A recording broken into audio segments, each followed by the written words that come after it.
மண்ணுக்குள்ள மயிர்தான் மட்டும் மூலையில் இருந்து பரதேசி போயிருக்கு மரியாதை. ரஜினிகாந்த் கூட்டம் இப்ப என்ன பேசுவாரு கேட்க முடியாது. சூப்பர் ஸ்டார் யாரா? சூப்பர் ஸ்டார் யார்? சூப்பர் ஸ்டார் இங்க ஒரு மாநகர நடிகர் ஒருத்தருங்க, ஒரு 50 வருஷமா தமிழ்நாட்டுல வாழ்ந்திருக்கான இந்த புறம்போக்கு இவனுக்கு ரசிகரா இருக்கணும், செருப்பு கொண்டு அடிக்க வரலாம். நான் வருவேன். ஒரு வெற்றிடம் இருக்குது, சுடுகாட்டுல கூட நிறைய வெற்றிடம் இருக்குது, வெற்றிடம் இருக்குது. என்னத்த வெற்றிடம் இருக்குது? நீ தலையில தண்ணி விடி ஒரு படம் ஓடாது. அது வாய்ப்பு இல்ல ராஜா, அது வாய்ப்பு இல்ல. மூத்த நடிகர்கள் எல்லாம் வயசாகி போய் பல் உழுந்து போய் தாடி வந்து சாகர நிலைகள் நடிக்கிறதுனால இளைஞர்களுக்கு வாய்ப்பு இல்லாம இருக்கான்.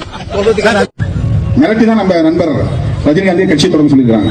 நம்ம நேரடியா நான் கட்சி தொடங்க முடியாது, நான் எங்க முகத்தை பார்த்தா வெறுப்பா வந்துடும், நீ கொஞ்ச நாள் இங்க வந்து சூப்பர் ஸ்டாரா இருந்துக்கிற, நீ கட்சி தொடங்கினா கொஞ்சம் ஓட்டு. தமிழ்நாட்டில் எம்ஜிஆருக்கு அப்புறம் ஒரு பிரபலமான ஒரு தலைவரா ரஜினிகாந்த் அவர்கள் வரணும்னு நினைச்சார்.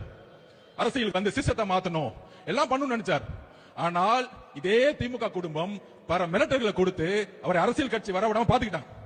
இன்னைக்கு என்ன ஆனார்? அவரு கடைசியில ரெட் ஜெயின் பிக்சர்லயே நடிக்க போயிட்டார். அவர் மேல விமர்சனம் கிடையாது, அந்த வலிமை, மன வலிமை நம்ம தலைவர்கிட்ட இருக்கு. நான் பதிவு பண்றேன்.